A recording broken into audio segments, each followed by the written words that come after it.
नमस्कार दोस्तों, the study zone में आप सभी का स्वागत है। आज हम देखने वाले हैं मध्यकालीन भारत का इतिहास का बहुत ही महत्वपूर्ण चैप्टर, मुगल साम्राज्य। जी, जो कि सभी प्रकार के एग्जाम्स के लिए बहुत ही महत्वपूर्ण है। सबसे पहले मुगल वंश के सभी शासकों का क्रम एक ट्रिक से याद करेंगे, फिर एक एक करके सभी मुगल शासकों का शासनकाल विस्तार से देखेंगे। तो चलिए शुरू करते हैं। तो मुगल शासकों के क्रम को याद रखने के लिए सुना है एक बहुत ही सरल और मजेदार ट्रिक है। हाँ, बिल्कुल है। और वो ट्रिक है भाजी सब्जी फॉर माँ साप। भाजी सब्जी फॉर माँ साप। ये कैसे काम करता है? सुनने में तो बड़ा अजीब है। लगता है, पर है नहीं। देखिए, इस वाक्य में हर अक्षर एक मुगल शासक के नाम को दिखाता है, वो भी उनके शासनकाल के क्रम में। चलिए इसे एक एक करके समझते हैं। ठीक है, तो सबसे पहले भाजी। हाँ, भाजी। इसमें बी का मतलब है बाबर। 1526 से 1530 तक मुगल साम्राज्य का संस्थापक। ओके, बी से बाबर, फिर एच से हुमायूं। बिल्कुल, एच से हुमायूं, बाबर का बेटा। उनका शासनकाल था 1530 से 1540 तक। और ए से अकबर। इनका शासनकाल है 1556 से 1605। जी, एक मिनट। यहाँ हुमायूं के 1540 और अकबर के 1556 के बीच एक गैप दिख रहा है। काफी बड़ा गैप है ये तो। बहुत अच्छा अवलोकन, आपने बिल्कुल सही पकड़ा। ये गैप बहुत जरूरी है। अभी हमारा ध्यान सिर्फ क्रम याद करने पर है, लेकिन ये गैप कहानी का एक अहम मोड़ है। अच्छा, तो भाजी में आखिरी अक्षर है जी। हाँ, जी से जहांगीर, अकबर के बेटे। इनका शासनकाल था 1605 से 1627 तक। तो भाजी का मतलब हुआ बाबर, हुमायूं, अकबर और जहांगीर। ठीक है, ये तो समझ आ गया। बिल्कुल। अब आते हैं ट्रिक के दूसरे हिस्से पर। सब्जी। हाँ, सब्जी। इसमें एस का मतलब है शाहजहां। शासनकाल 1627 से 1658 तक। ताजमहल वाले शाहजहां। वही। इसके बाद ए से आता है औरंगजेब। 1658 से 1707 तक। ओके, औरंगजेब। फिर बी से बहादुर शाह। ध्यान रहे, ये बहादुर शाह प्रथम है। 1707 से 1712 तक। अच्छा, बहादुर शाह प्रथम। और सब्जी का आखिरी जी। वह है जहानदार शाह। 1712 से 1713 तक, मतलब सिर्फ 1 साल। सिर्फ 1 साल? जी हाँ। तो ये हुआ सब्जी, शाहजहां, औरंगजेब, बहादुर शाह और जहानदार शाह। समझ गई। BHAJI, फिर सब्जी, अब ये आखिरी हिस्सा फॉर माँ, सब। ये तो काफी लंबा लग रहा है। हाँ, और यही हिस्सा मुगल साम्राज्य के बाद के दौर को दिखाता है। तो फॉर से है फर्रुखशियर, 1713 से 1719 तक। फॉर से फर्रुखशियर, ठीक है। फिर आता है माँ का एम, ये है मोहम्मद शाह। इनका शासनकाल काफी लंबा था, 1719 से 1748 तक। मोहम्मद शाह, ओके। अब आते हैं माँ के 2 ए पर। इसमें लोग अक्सर कंफ्यूज होते हैं। हाँ, ये तो मुश्किल लग रहा है। तो पहला ए है अहमद शाह बहादुर के लिए, 1748 से 1754। अहमद शाह बहादुर। और दूसरा ए है आलमगीर द्वितीय के लिए, 1754 से 1759। अच्छा, तो अहमद शाह फिर आलमगीर, ठीक है। अब ट्रिक का अंतिम शब्द सब। इसमें एस से है शाह आलम द्वितीय, 1760 से 1806 तक। शाह आलम द्वितीय। हाँ, फिर ए से ये तीसरा ए है। ये हैं अकबर शाह द्वितीय, 1806 से 1837 तक। अकबर शाह द्वितीय, तो पहले अकबर थे और ये अकबर शाह द्वितीय। बिल्कुल। और अब अंतिम बी, ये हैं बहादुर शाह द्वितीय, 1837 से 1857 तक। बहादुर शाह द्वितीय, जिन्हें हम बहादुर शाह जफर के नाम से जानते हैं। जी हाँ, वही। तो बाद वाले नामों में ये ए और बी अक्षर कई बार आए हैं, इसलिए ये ट्रिक तो उन्हें सही क्रम में रखने के लिए वाकई बहुत उपयोगी है। बिल्कुल, यही इसका सबसे बड़ा फायदा है। तो क्या हम एक बार पूरी ट्रिक और शासकों के नाम दोहरा सकते हैं? हाँ, क्यों नहीं, आप कोशिश कीजिए। ठीक है, तो ट्रिक है BHAJI फॉर मासब। जी। तो शासक हुए बाबर, हुमायूं, अकबर, जहांगीर। बहुत अच्छे। फिर शाहजहां, औरंगजेब, बहादुर शाह। जहांदार शाह। सही। उसके बाद फर्रुखशियर, मोहम्मद शाह, अहमद शाह बहादुर, आलमगीर द्वितीय। हाँ, आगे। शाह आलम द्वितीय, अकबर शाह द्वितीय और आखिर में बहादुर शाह द्वितीय। बहुत बढ़िया। इस ट्रिक से परीक्षा में मुगल शासकों का क्रम कभी नहीं भूलेगा। और ये जो बहादुर शाह द्वितीय थे, 1837 से 1857 तक, ये अंतिम मुगल सम्राट थे। 1857 के विद्रोह के बाद अंग्रेजों ने इन्हें रंगून भेज दिया था और वहीं मुगल साम्राज्य का अंत हो गया। तो मुगल साम्राज्य, जब भी हम ये नाम सुनते हैं तो ताजमहल, लाल किला, ये सब दिमाग में आता है। लेकिन इसकी शुरुआत कहाँ से हुई? बिल्कुल, और इसकी शुरुआत होती है एक नाम से, बाबर। तो सबसे पहले ये मुगल शब्द ही कहाँ से आया? क्या ये हमेशा से यही था? नहीं, ये एक बहुत अच्छा सवाल है। मुगल शब्द असल में मंगोल से आया है। ये मंगोल और तुर्क, इन दो वंशों का एक तरह से मिश्रण था। और भारत में इस साम्राज्य की नींव, जैसा आपने कहा, बाबर ने ही रखी थी। और बाबर का जो वंश था वो अपने आप में बहुत दिलचस्प है। मतलब वो कोई साधारण वंश नहीं था। बिल्कुल नहीं। बाबर में दो महान और कह सकते हैं कि दो बहुत ही खूंखार वंशों का खून था। पिता की तरफ से वो तैमूर का 5वां वंशज था। तैमूर, जिसने दिल्ली में भयानक तबाही मचाई थी। हाँ, वही तैमूर। और माँ की तरफ से वो चंगेज खां का 14वां वंशज था। तो आप सोच सकते हैं कि उसकी रगों में कैसी विरासत दौड़ रही थी। सही बात है। और उसका जन्म कब और कहाँ हुआ था? उसका जन्म 14 फरवरी 1483 को फरगना में हुआ था। ये आज के उज़्बेकिस्तान में पड़ता है। वैसे उसका असली नाम ज़हीरुद्दीन मोहम्मद था। अच्छा, तो ये बाबर नाम कैसे पड़ा? बाबर तुर्की भाषा का शब्द है जिसका मतलब होता है बाघ। शायद उसकी हिम्मत और लड़ने की क्षमता को देखकर ये नाम उसे मिला। और उसके माता पिता? उसके पिता उमर शेख मिर्जा थे, जो फरगना के शासक थे, और माँ का नाम कुतलुग निगार खां था। तो एक शासक के घर में जन्म हुआ। लेकिन मैंने सुना है कि उसकी शुरुआत बहुत मुश्किलों भरी थी। बहुत ज्यादा। उसके पिता की मृत्यु हो गई जब वो सिर्फ 11 साल का था, और 1494 में इतनी छोटी सी उम्र में उसे फरगाना की गद्दी पर बैठना पड़ा। 11 साल की उम्र में? आज तो बच्चे स्कूल में होते हैं इस उम्र में। बिल्कुल। और गद्दी मिलते ही उसके लिए मुश्किलें शुरू हो गईं। उसके अपने ही रिश्तेदारों ने उसे धोखा दिया। तो क्या उसने अपनी शक्ति तुरंत स्थापित कर ली? नहीं, बिल्कुल नहीं। उसे सालों तक संघर्ष करना पड़ा। 1501 में उसने समरकंद पर अधिकार तो किया, जो तैमूर की राजधानी थी और उसका सपना था। हाँ। लेकिन वो सिर्फ 8 महीने ही उसके पास रहा। उसे वहां से भी भागना पड़ा। तो एक बड़ी सफलता उसे कब मिली? एक बड़ी सफलता उसे मिली 1504 में, जब उसने काबुल और गजनी पर कब्जा कर लिया।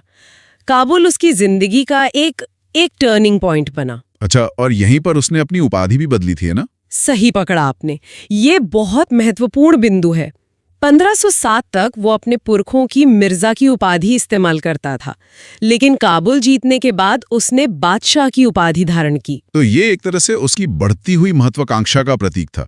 वो अब किसी के अधीन नहीं रहना चाहता था। बिल्कुल, ये एक ऐलान था कि वो अब एक स्वतंत्र और संप्रभु शासक है। और काबुल में अपनी जगह मजबूत करने के बाद ही उसका ध्यान भारत की तरफ गया। हाँ, अब बात करते हैं भारत पर उसके आक्रमणों की।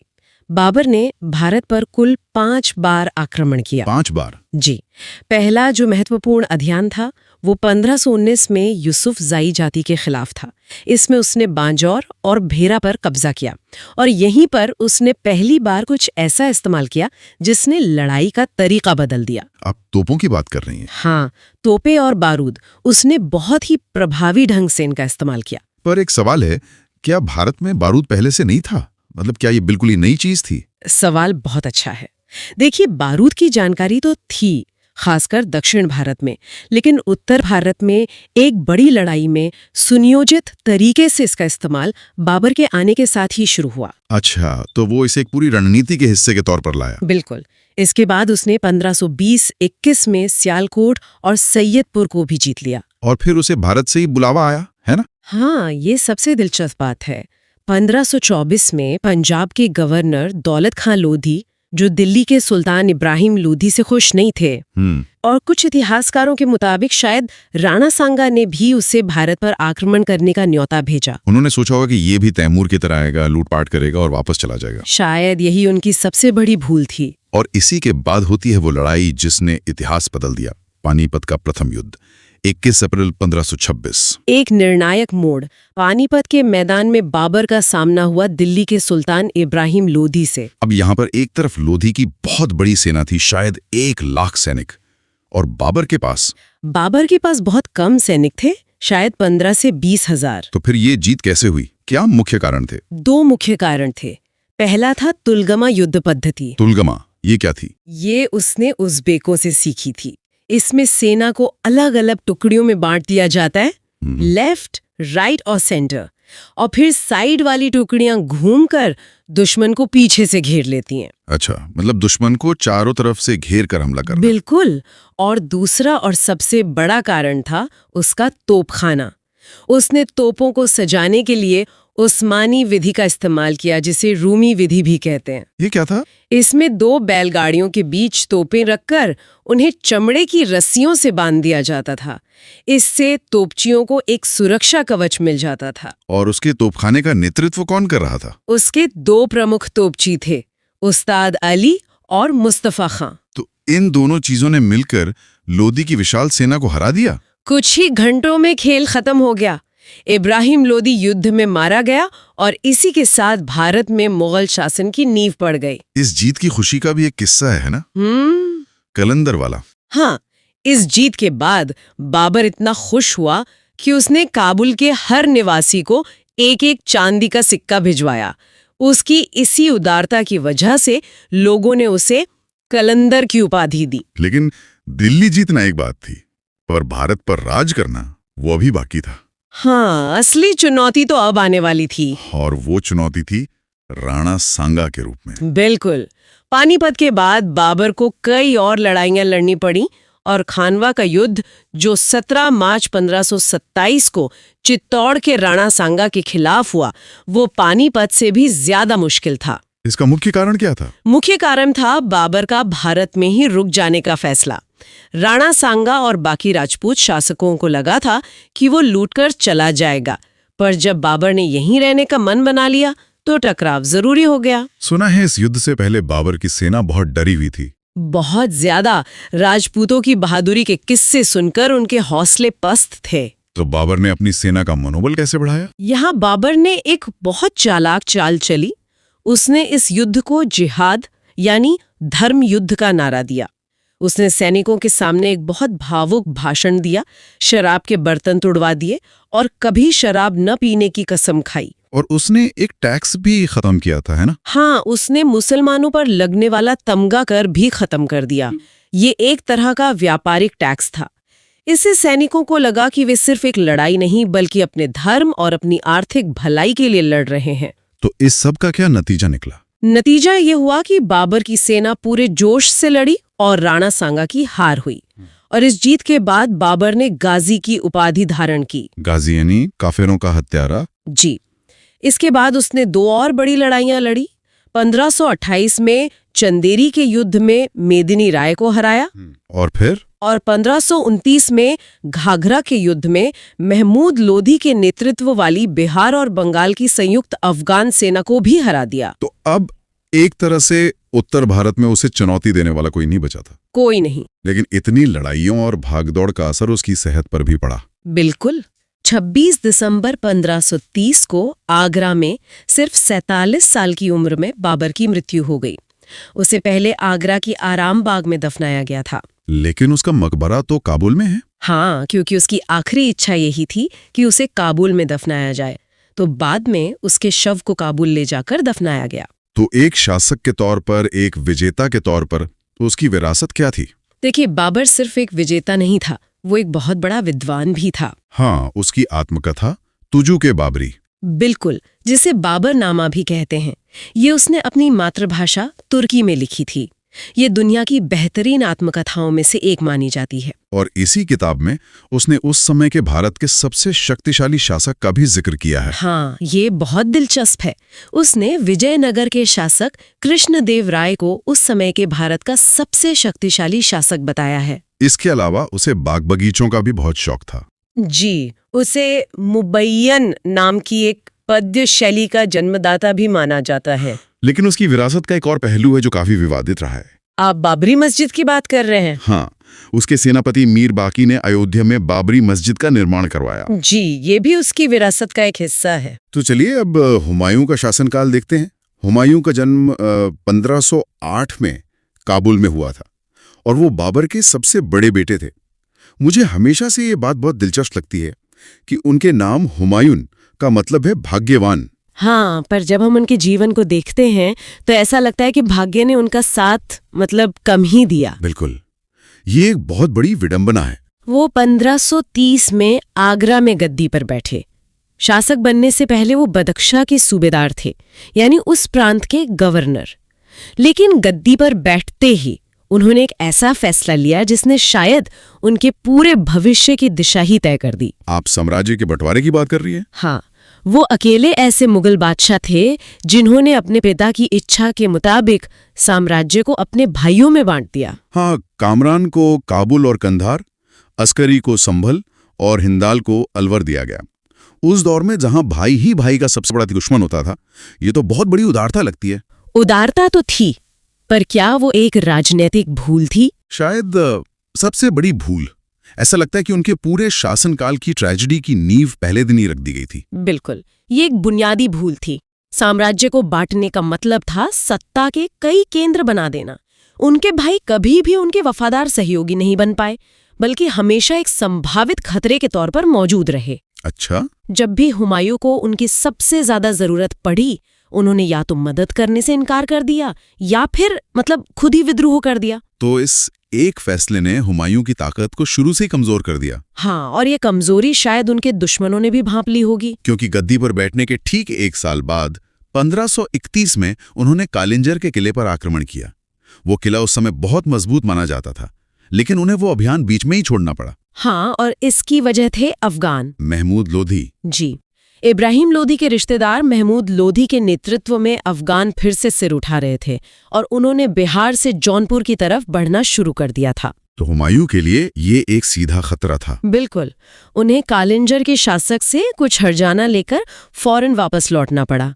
ये दिखाता है कि हुमायूं शुरू से ही दो मोर्चों पर लड़ रहे थे। एक तरफ पुराने दुश्मन और दूसरी तरफ नए दावेदार। सही। तो उन्होंने लौटकर पहले अफगानों से निपटाना जरूरी समझा। 1532 में दोहरिया की लड़ाई हुई, जिसमें उन्होंने महमूद लोधी को हरा दिया। ये तो एक बड़ी जीत थी। ये एक जरूरी जीत थी, लेकिन उसी साल हुमायूं ने एक और घेराबंदी की, जिसने उनके भविष्य के सबसे बड़े दुश्मन को और मजबूत कर दिया। शेर खां। हाँ, शेर खां। उन्होंने उसके चुनार के किले को घेरा। ये किला सामरिक रूप से बहुत महत्वपूर्ण था, है ना? बहुत ज्यादा। ये गंगा के रास्ते पूरब से दिल्ली आने वाले व्यापार और सेना के रास्ते पर यूं समझिए कि एक मजबूत पकड़ रखता था। और ये घेराबंदी करीब 6 महीने चली, लेकिन वो किला जीत नहीं पाए। नहीं, अंत में एक समझौता हुआ जिसमें शेर खां ने हुमायूं की अधीनता मान ली, लेकिन किला अपने पास ही रखा। क्या ये हुमायूं की एक और भूल थी? उन्होंने एक उभरते हुए दुश्मन को उसकी सबसे बड़ी ताकत लौटा दी। बिल्कुल, हुमायूं ने शायद शेर खां को कम आंका। उन्हें लगा कि वो बस एक छोटा मोटा सरदार है जो अधीनता स्वीकार करके शांत हो जाएगा। लेकिन शेर खां बहुत दूर की सोच रहा था। हाँ, उसने समय हासिल करने के लिए अधीनता का नाटक किया और हुमायूं पश्चिम की तरफ मुड़ गए। और यहीं से कहानी का रुख बदलता है। जी, जब हुमायूं पूरब में उलझे थे, तब पश्चिम में एक और बड़ी चुनौती सिर उठा रही थी, गुजरात के शासक बहादुर शाह की। और यहीं पर वो मशहूर कहानी आती है जब चित्तौड़ की राजमाता कणवती ने बहादुर शाह के आक्रमण के समय हुमायूं को राखी भेजकर मदद मांगी थी। हाँ, ये उस दौर के बदलते राजनीतिक समीकरणों को दिखाती है। मतलब ये सिर्फ एक राखी की बात नहीं थी। नहीं, बहादुर शाह की बढ़ती ताकत राजपूतों और मुगलों दोनों के लिए खतरा थी। राखी भेजना एक प्रतीकात्मक इशारा था, एक गठबंधन का न्योता। और हुमायूं के लिए एक अच्छा मौका भी था। बिल्कुल, बहादुर शाह को रोकने का और राजपूतों के बीच अपनी छवि मजबूत करने का। उन्होंने मदद की और 1535 में मंदसौर के पास बहादुर शाह को बुरी तरह हराया। ये एक शानदार जीत थी। बहादुर शाह तो भागता रहा और हुमायूं पीछा करते रहे। हाँ, उन्होंने मालवा और गुजरात, दो बड़े और अमीर प्रांतों पर कब्जा कर लिया। ऐसा लगा कि हुमायूं ने अपनी स्थिति बहुत मजबूत कर ली है। उन्होंने अपने भाई अस्करी को वहां का सूबेदार भी बना दिया। लेकिन यही हुमायूं की एक और कमजोरी सामने आती है। वो जंग जीतते थे, पर उस जीत को संभाल नहीं पाते थे। अच्छा। अस्करी एक अच्छा प्रशासक साबित नहीं हुआ और स्थानीय विद्रोहों को दबा नहीं सका। तो नतीजा क्या हुआ? नतीजा ये हुआ कि सिर्फ 13 महीने के अंदर गुजरात और मालवा दोनों मुगलों के हाथ से निकल गए। इतनी बड़ी जीत मिट्टी में मिल गई। और सबसे बड़ी बात, जब हुमायूं इस पूरे गुजरात अभियान में लगभग 2 साल तक उलझे रहे, तब पूरब में शेर खां क्या कर रहा था? और यही हुमायूं और शेर खां में बुनियादी फर्क था। जब हुमायूं पश्चिम में एक ऐसी जीत हासिल कर रहे थे जिसे वो संभाल नहीं सके, तब शेर खां पूरब में चुपचाप अपनी ताकत को संगठित कर रहा था। वो मौके का इंतजार कर रहा था। हाँ, वो किले जीत रहा था, खजाना जमा कर रहा था और अपनी सेना को मजबूत कर रहा था।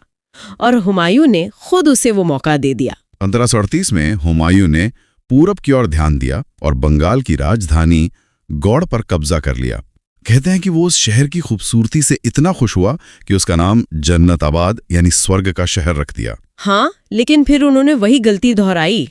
वो वहां जीत के जश्न में डूब गए। और ये कोई छोटा मोटा जश्न नहीं था। नहीं, वो लगभग 9 महीने तक गौड़ में ही रुके रहे, ऐशो आराम में डूबे रहे और प्रशासन को पूरी तरह नजरअंदाज कर दिया। 9 महीने। कोई बादशाह अपनी राजधानी से इतनी दूर एक नए जीते हुए इलाके में इतना लंबा जश्न कैसे मना सकता है? खासकर जब उसे पता हो कि शेर खां जैसा दुश्मन घात लगाए बैठा है। तो शेर खां ने क्या किया? शेर खां ने इसी 9 महीने के समय का पूरा फायदा उठाया। उसने आगरा और दिल्ली की तरफ जाने वाले सारे रास्ते बंद कर दिए। मतलब उनकी सप्लाई लाइन काट दी। बिल्कुल। जब हुमायूं को अपनी गलती का एहसास हुआ और उन्होंने वापस लौटने की कोशिश की, तब तक बहुत देर हो चुकी थी। और फिर हुआ चौसा का युद्ध, जून 1539 में। जी, शेर खां ने हुमायूं की थकी और बिखरी हुई सेना पर हमला कर दिया। और इस लड़ाई में हुमायूं की बहुत बुरी हार हुई। उनकी जान पर बनाई थी। हाँ, वो अपनी जान बचाने के लिए घोड़े समेत गंगा नदी में कूद गए और डूबने ही वाले थे। तभी निजाम नाम के एक भिश्ती यानी पानी भरने वाले ने अपनी मशक की मदद से उनकी जान बचाई। जी, और हुमायूं ने उसे एक दिन के लिए हिंदुस्तान का बादशाह बनाने का वादा किया। और उन्होंने अपना वादा निभाया भी। कहते हैं कि उस एक दिन में निजाम ने चमड़े के सिक्के जारी करवाए थे। हाँ, ये घटना हुमायूं के किरदार की एक जिद दिखाती है। लेकिन चौसा की हार ने उन्हें लगभग तोड़ दिया था कि उपाधि ले चुका था, ने हुमायूं को एक बार फिर से और इस बार निर्णायक रूप से हराया।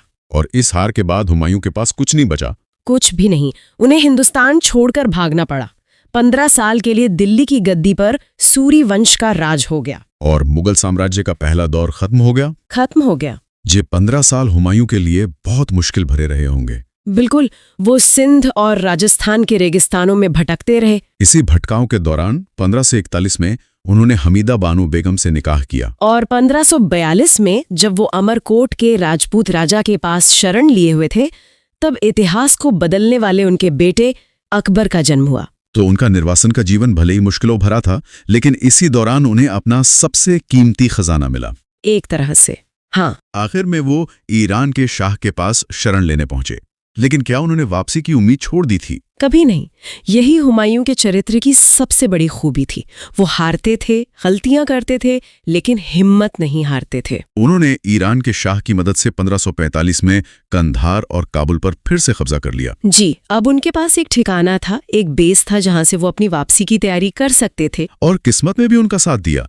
1553 में शेर शाह के उत्तराधिकारी इस्लाम शाह की मौत हो गई। हाँ, और इसके बाद सूरी साम्राज्य आपसी लड़ाई की वजह से कमजोर पड़ गया। तो हुमायूं ने इसी मौके का फायदा उठाया। बिल्कुल। वो समझ गए थे कि यही सही समय है। 1554 में वो अपनी सेना लेकर पेशावर पहुंचे और 1555 की शुरुआत में लाहौर पर कब्जा कर लिया। वापसी का रास्ता अब साफ नजर आ रहा था। जी, इसके बाद 2 बड़ी लड़ाइयां हुई जिन्होंने उनकी वापसी तय कर दी। मच्छीवाड़ा और सरहिंद का युद्ध। सही। मई 1555 में मच्छीवाड़ा में उन्होंने अफगानों को हराया, जिससे पूरा पंजाब उनके कब्जे में आ गया। और फिर जून 1555 में सरहिंद की लड़ाई। हाँ, उस लड़ाई में उनके सेनापति बैरम खान ने सिकंदर सूर को निर्णायक रूप से हरा दिया। और 15 साल के लंबे इंतजार के बाद 23 जुलाई 1555 को हुमायूं ने एक बार फिर दिल्ली के तख्त पर कदम रखा। वो दोबारा हिंदुस्तान के बादशाह बन गए। क्या विडंबना है। जिस इंसान को भाग्यवान कहा गया, उसने अपना सब कुछ खो दिया और फिर 15 साल भटकने के बाद उसे वापस भी पा लिया। लेकिन उनका दूसरा शासनकाल बहुत छोटा रहा। बेहद छोटा। वो अपनी वापसी की जीत का सुख 1 साल भी नहीं भोग पाए। जनवरी 1556 में दिल्ली में अपने ही बनवाए गए पुस्तकालय दीन पना की सीढ़ियों से उतरते समय उनका पैर फिसला और गिरने से उनकी मौत हो गई। इसीलिए इतिहासकार लेनपूल ने उनके बारे में वो मशहूर बात कही है कि हुमायूं जीवन भर लड़खड़ाता रहा और लड़खड़ाते हुए ही मर गया। हाँ, ये एक लाइन उनके पूरे जीवन का सार बता देती है। उतार चढ़ाव, गलतियां, हार और फिर एक आकस्मिक अंत। उनके व्यक्तित्व का एक और पहलू था, ज्योतिष में उनका गहरा विश्वास, है ना? और बहुत ज्यादा। वो मानते थे कि ग्रहों का जीवन पर असर होता है, इसलिए उन्होंने हफ्ते के 7 दिन 7 अलग-अलग रंग के कपड़े पहनने का नियम बनाया था। अच्छा। जी, जैसे रविवार को सूर्य के लिए पीला, सोमवार को चंद्रमा के लिए सफेद और शनिवार को शनि के लिए काला। ये दिखाता है कि वो अपने अनिश्चित जीवन में शायद सितारों से कोई दिशा खोजने की कोशिश कर रहे थे। हो सकता है। और उनकी सबसे स्थायी विरासत वो क्या है? निसंदेह दिल्ली में बना हुमायूं का मकबरा, जिसे उनकी पत्नी हमीदा बानो बेगम ने बनवाया था। जी, ये इमारत वास्तुकला का एक शाहकार है। इस पर ईरानी प्रभाव साफ दिखता है और यही वो इमारत है जिसने भारत में मुगल वास्तुकला की नींव रखी। इसे ताजमहल का पूर्वगामी भी कहा जाता है। बिल्कुल, ये मकबरा शायद हुमायूं के जीवन का सबसे बड़ा प्रतीक है। एक ऐसी शानदार शुरुआत जिसने भविष्य में बनने वाली और भी महान चीजों के लिए रास्ता तैयार किया। तो चलिए अब अकबर का शासनकाल देखते हैं। एक ऐसा नाम जिसे सुनते ही महान शब्द अपने आप जुड़ जाता है। लेकिन ये महानता मतलब रातों रात तो नहीं आई होगी। अकबर की कहानी शुरू होती है निर्वासन में, जब उनके पिता हुमायूं दर-दर भटक रहे थे। बिल्कुल। 15 अक्टूबर 1542 को अमरकोट के एक राजपूत राजा वीर साल के महल में अकबर का जन्म हुआ। ये बात ही अपने आप में कितनी असाधारण है कि एक मुगल शहजादे का जन्म एक राजपूत किले में हो रहा है। उनके पिता हुमायूं और माँ हमीदा बानो बेगम थीं। और दिलचस्प बात यह है कि जन्म के बाद अकबर अपने पिता से लगभग 3 साल तक मिल भी नहीं पाए थे। 3 साल? तो मतलब एक शहजादे के तौर पर उनकी परवरिश बहुत ही अलग रही होगी। बहुत अलग। उनकी मुलाकात हुमायूं से तब हुई जब हुमायूं ने 1545 में काबुल और कंधार पर वापस कब्जा किया। वहीं पर उनका नाम जलालुद्दीन मोहम्मद अकबर रखा गया और बचपन से ही उन्हें जंग और प्रशासन की ट्रेनिंग मिलनी शुरू हो गई थी। सोचिए, सिर्फ 9 साल की उम्र में उन्हें गजनी का सूबेदार बना दिया गया था। और फिर जब हुमायूं ने हिंदुस्तान वापस जीता, तब तो अकबर की भूमिका और बढ़ गई होगी।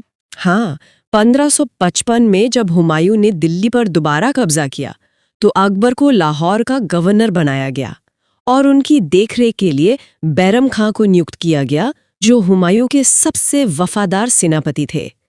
लेकिन ये स्थिरता ज्यादा दिन नहीं चली। कुछ ही महीनों बाद जब अकबर सिर्फ करीब 14 साल के थे, उनके पिता हुमायूं के सीढ़ियों से गिरकर मौत हो गई। एक 14 साल का लड़का और हाथ में एक ऐसा साम्राज्य जो अभी ठीक से खड़ा भी नहीं हुआ है, ये तो बहुत ही मुश्किल स्थिति रही होगी। बेहद मुश्किल। खबर मिलते ही पंजाब के कलानौर में बहुत जल्दबाजी में एक ईंटों के चबूतरे पर अकबर का राज्याभिषेक किया गया और यहीं से शुरू हुई जलालुद्दीन मोहम्मद अकबर बादशाह गाजी की कहानी। लेकिन दिल्ली की गद्दी पर बैठना इतना आसान नहीं था। सही कहा, क्योंकि दिल्ली पर तो किसी और का कब्जा हो चुका था, हेमू का। हाँ, आदिल शाह सूर का प्रधानमंत्री और सेनापति हेमू कोई मामूली इंसान नहीं था। उसका असली नाम हेमचंद्र था और वो रेवाड़ी का एक वैश्य था। अपनी काबिलियत के दम पर वो प्रधानमंत्री के पद तक पहुंचा। उसने अपनी जिंदगी में 22 लड़ाइयां लड़ी थीं और एक भी नहीं हारी थी। इसी वजह से उसे विक्रमादित्य की उपाधि भी मिली थी। हुमायूं की मौत की खबर सुनते ही उसने दिल्ली और आगरा पर कब्जा कर लिया। तो अब 14 साल के अकबर के सामने एक ऐसा सेनापति था जो कभी कोई जंग नहीं हारा था। यहीं पर पानीपत की दूसरी लड़ाई की नींव पड़ी, है ना? बिल्कुल। 5 नवंबर 1556, पानीपत का मैदान।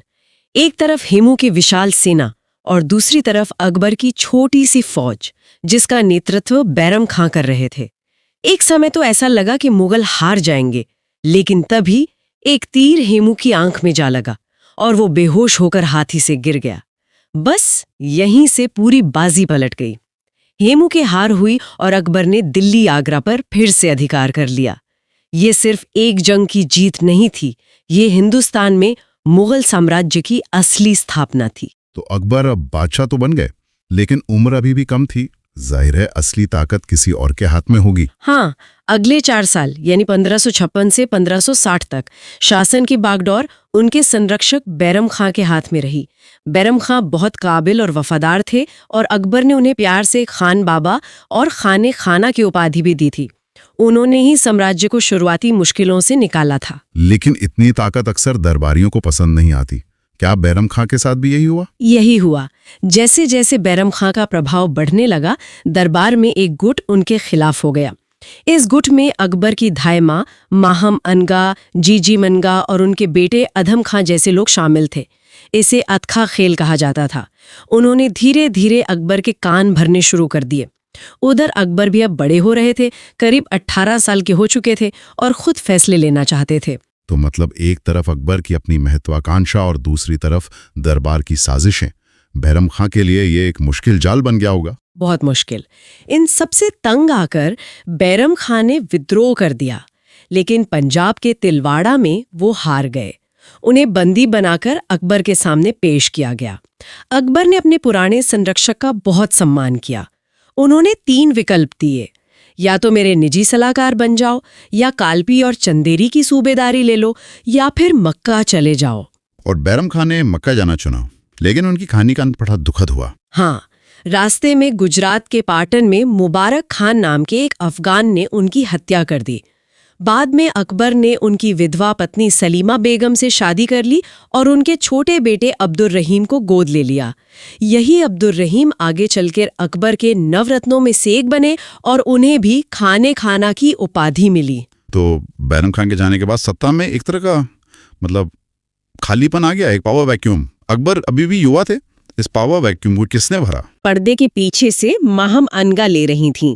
ये अकबर के लिए एक और सीखने का दौर था कि सत्ता पर पूरी तरह से काबू कैसे पाया जाए। और जब उन्होंने ये काबू हासिल कर लिया, तब उनका ध्यान गया साम्राज्य को असली में बड़ा बनाने पर। यहीं से उनके सैन्य अभियानों का लंबा दौर शुरू होता है। हाँ, 1562 के बाद अकबर पूरी तरह से आजाद थे और उन्होंने साम्राज्य विस्तार पर ध्यान लगाया, जो अगले कई दशकों तक चला। उनकी राजपूत नीति मुगल इतिहास में बहुत अहम मानी जाती है।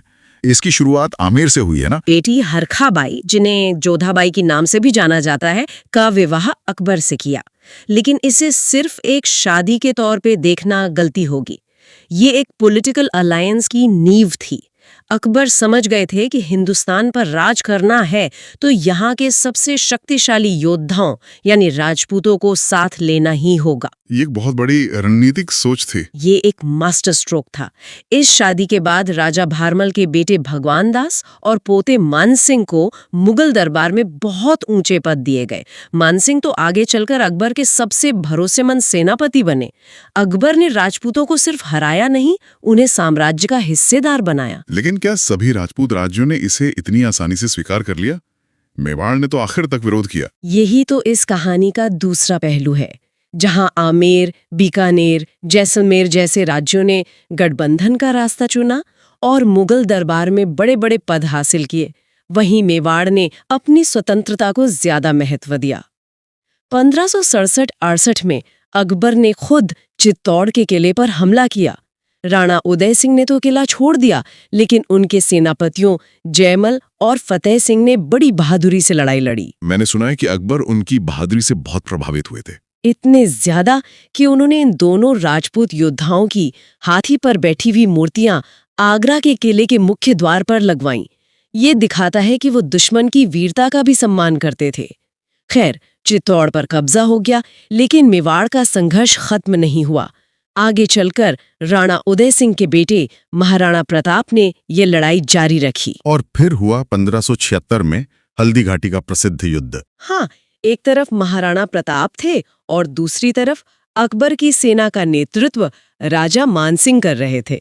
इस युद्ध में महाराणा प्रताप की हार हुई, लेकिन वो बच निकले और उन्होंने अपनी पूरी जिंदगी मुगलों की अधीनता स्वीकार नहीं की। राजपूत नीति के अलावा एक और जीत बहुत अहम मानी जाती है, गुजरात की जीत। कहा जाता है कि ये दुनिया का सबसे तेज अभियान था। इतिहासकार विंसेंट स्मिथ ने ऐसा कहा है। गुजरात उस समय व्यापार का एक बहुत बड़ा केंद्र था। वहां के बंदरगाहों से बहुत आमदनी होती थी। 1572-73 में अकबर ने बहुत तेजी से गुजरात पर कब्जा कर लिया। इसी जीत की याद में उन्होंने अपनी नई राजधानी फतेहपुर सीकरी में बुलंद दरवाजा बनवाया और यहीं पहली बार अकबर ने समुद्र देखा और पुर्तगालियों से उनकी मुलाकात हुई। इसके बाद तो जीत का सिलसिला चल पड़ा। बंगाल, बिहार, काबुल, कश्मीर, सिंध, एक एक करके सब मुगल साम्राज्य का हिस्सा बन गए। हाँ, उत्तर भारत पर पूरी तरह कब्जा करने के बाद अकबर ने दक्षिण की तरफ देखा। वो पहला मुगल शासक था जिसने दक्षिण भारत का अभियान किया।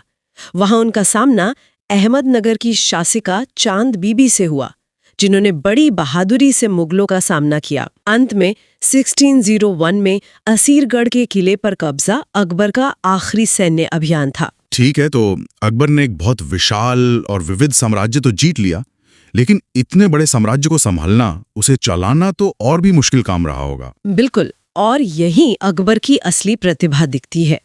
उन्होंने इसे चलाने के लिए एक शानदार सिस्टम बनाया, मनसबदारी प्रथा। ये शब्द हमने इतिहास की किताबों में बहुत पढ़ा है, लेकिन आसान भाषा में ये था क्या? ये जात और सवार का क्या मतलब होता था? इसे ऐसे समझिए कि ये सेना और प्रशासन को चलाने का एक मिला-जुला सिस्टम था।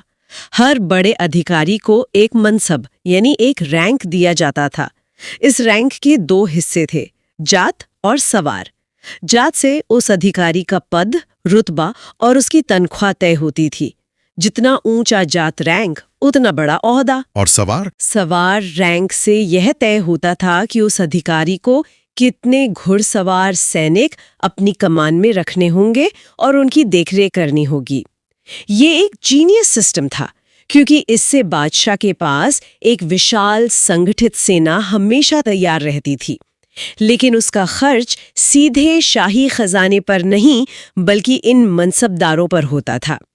बदले में मनसबदारों को या तो नगद तनख्वाह मिलती थी या फिर जागीर यानी जमीन दे दी जाती थी। और साम्राज्य चलाने के लिए पैसा कहाँ से आता था? यानी टैक्स सिस्टम कैसा था? उसके लिए अकबर के वित्त मंत्री राजा टोडरमल ने एक बहुत ही कारगर व्यवस्था बनाई, जिसे 10 साला बंदोबस्त कहते हैं।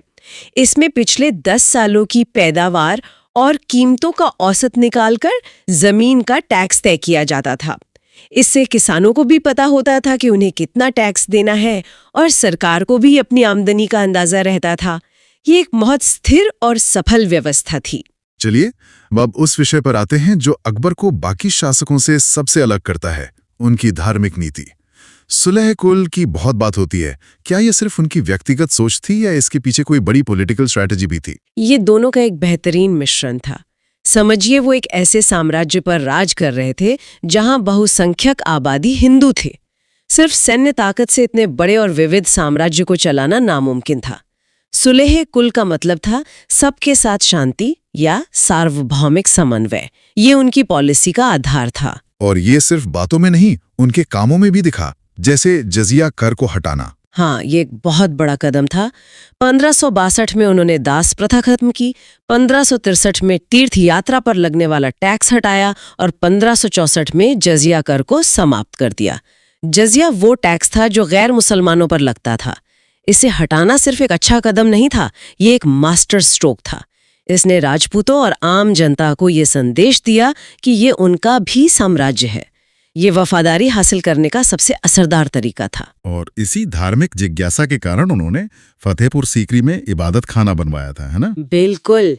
1575 में उन्होंने इबादत खाना यानी पूजा घर बनवाया। शुरुआत में यहाँ सिर्फ सुन्नी मुस्लिम विद्वानों के बीच चर्चा होती थी, लेकिन जल्द ही अकबर उनके आपसी झगड़ों से तंग आ गए। फिर उन्होंने इसके दरवाजे शिया, हिंदू, जैन, पारसी, ईसाई सभी धर्मों के विद्वानों के लिए खोल दिए। ये तो उस जमाने के हिसाब से एक क्रांतिकारी विचार था। बहुत क्रांतिकारी।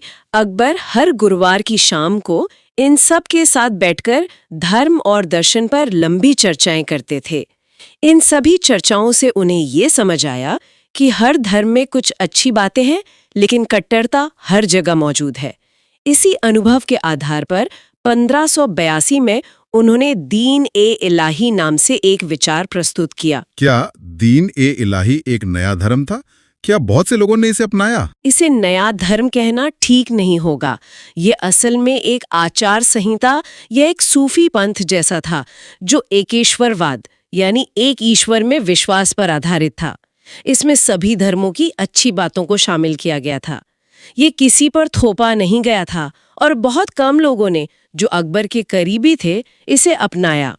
बीरबल इसे स्वीकार करने वाले पहले और एकमात्र हिंदू थे।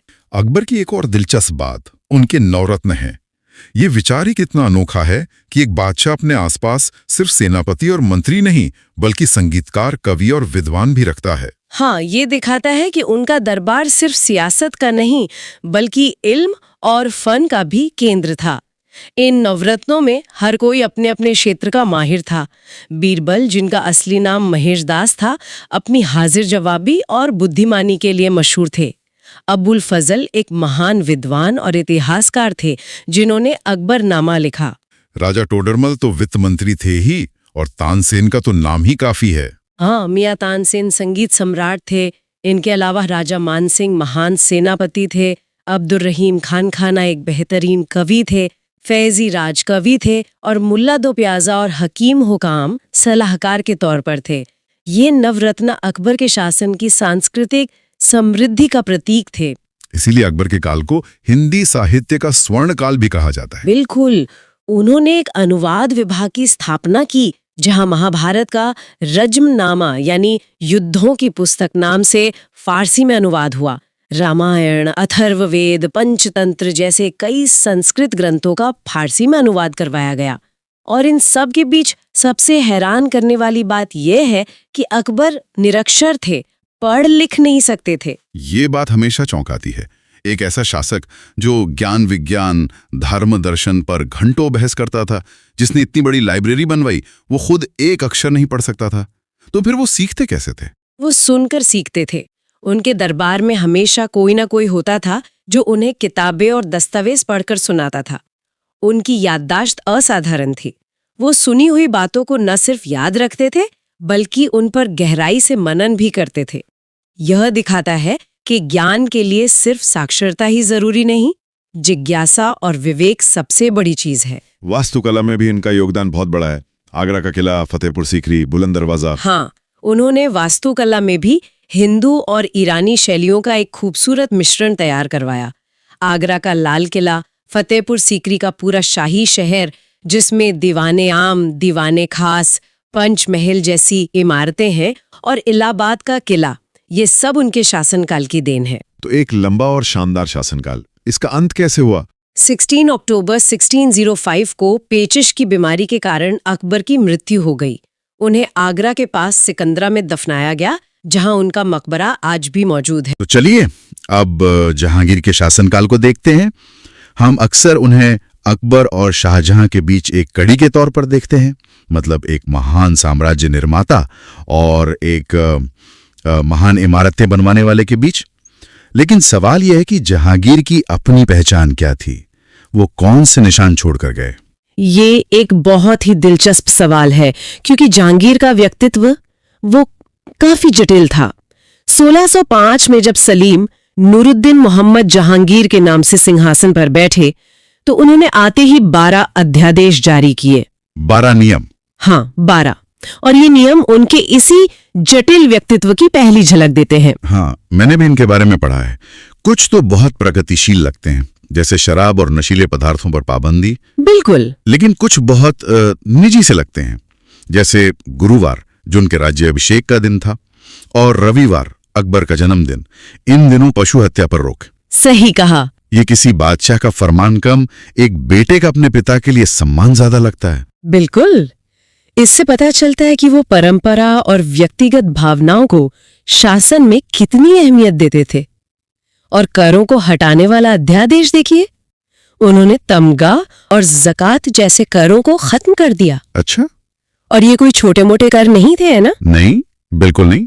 तमगा एक तरह का व्यापारिक चुंगी कर था जो व्यापारियों के मुनाफे पर बड़ा असर डालता था, और ज़कात संपत्ति पर लगने वाला एक धार्मिक कर था। तो इन्हें हटाने का मतलब था सीधे सीधे व्यापारियों और आम जनता को राहत पहुंचाना। हाँ, बिल्कुल। और फिर आती है उनकी सबसे मशहूर चीज, न्याय की जंजीर। हाँ, न्याय की जंजीर।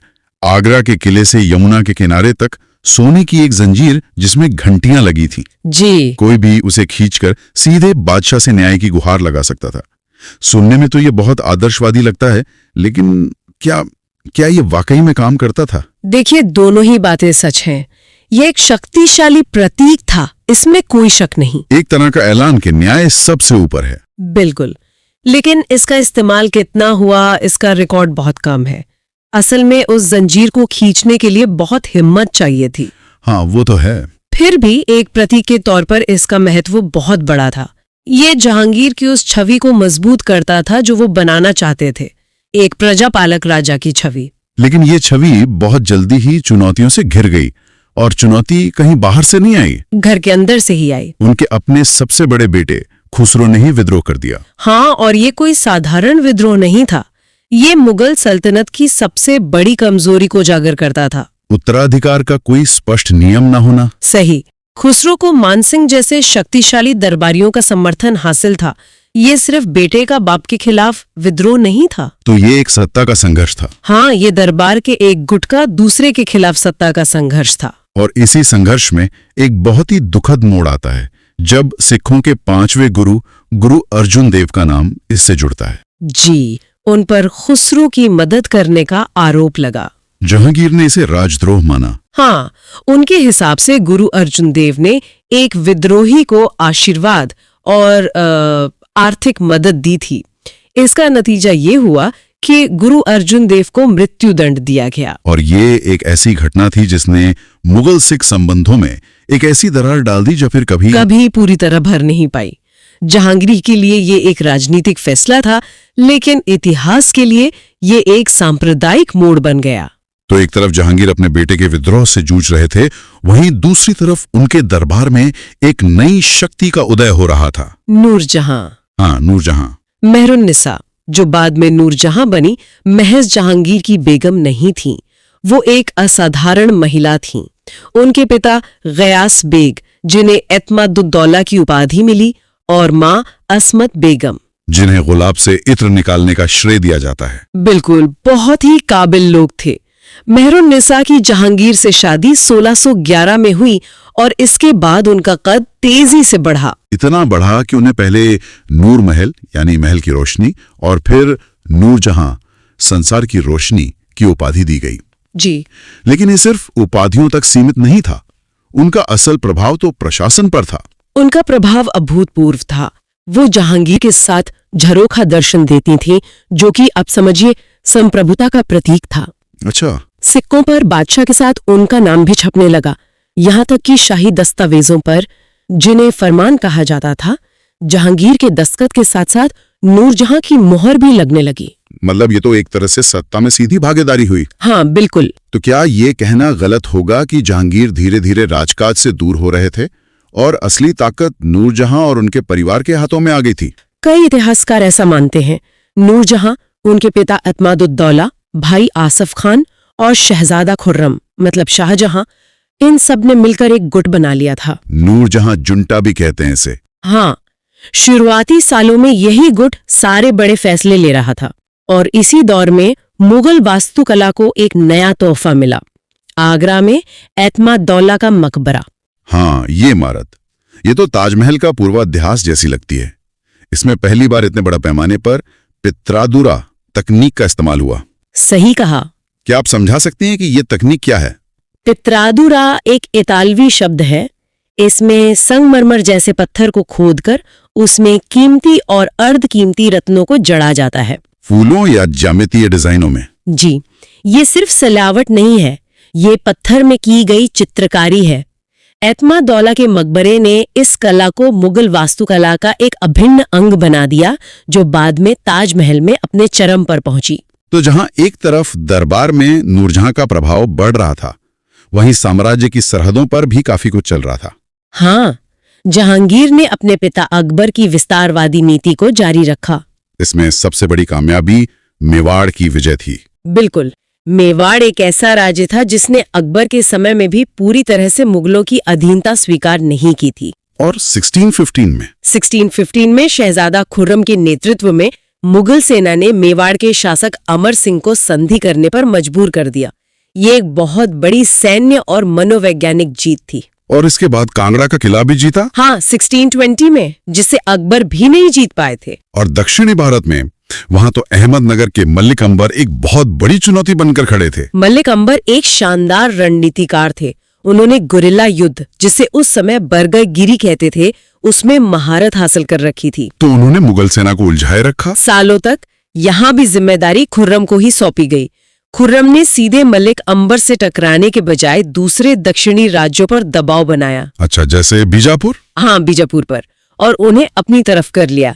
इसी कामयाबी के बाद ही जहांगीर ने खुश होकर खुर्रम को शाहजहां की उपाधि दी थी। तो खुर्रम एक सफल सेनापति के तौर पर उभर रहे थे, लेकिन जहांगीर के शासनकाल में एक बहुत बड़ी हार भी हुई, कंधार का हाथ से निकल जाना। और ये एक मामूली हार नहीं थी। कंधार सिर्फ एक किला नहीं था, वो मध्य एशिया से भारत आने वाले व्यापार मार्गों का प्रवेश द्वार था और सामरिक रूप से भी बहुत महत्वपूर्ण था। हाँ, भारत और फारस के बीच एक बफर का काम करता था। 1622 में फारस के शाह अब्बास ने उसे मुगलों से छीन लिया। ये जहांगीर के लिए एक बहुत बड़ा झटका था। क्या दरबार की अंदरूनी राजनीति का भी इसमें कोई हाथ था? उस समय तक तो नूरजहां और शाहजहां के रिश्ते भी बिगड़ने लगे थे। बिल्कुल, यही वो बिंदु है जहां घर की राजनीति सरहद की सुरक्षा पर भारी पड़ गई। कैसे? नूरजहां अब अपनी बेटी लाडली बेगम की शादी जहांगीर के सबसे छोटे बेटे शहरयार से करके उसे उत्तराधिकारी बनाना चाहती थीं। अच्छा, तो शाहजहां को डर था? शाहजहां को शक था कि अगर वो कंधार अभियान पर गए तो नूरजहां आगरा में उन्हें सत्ता से बेदखल कर देंगी। और इसी हिचकिचाहट का फायदा फनास में उठा लिया। जी, कंधार हाथ से चला गया। इसी उथल-पुथल के दौर में पश्चिम से व्यापारी भी दस्तक दे रहे थे, अंग्रेज। बिल्कुल। कैप्टन हॉकिंस और सर टॉमस रो। ये दो नाम बहुत अहम हैं। हाँ, कैप्टन हॉकिंस 1608 में आए। वो जेम्स प्रथम का पत्र अकबर के नाम लेकर आए थे, लेकिन तब तक जहांगीर बादशाह बन चुके थे। और उनकी सबसे बड़ी खूबी ये थी कि वो फारसी जानते थे। सही कहा।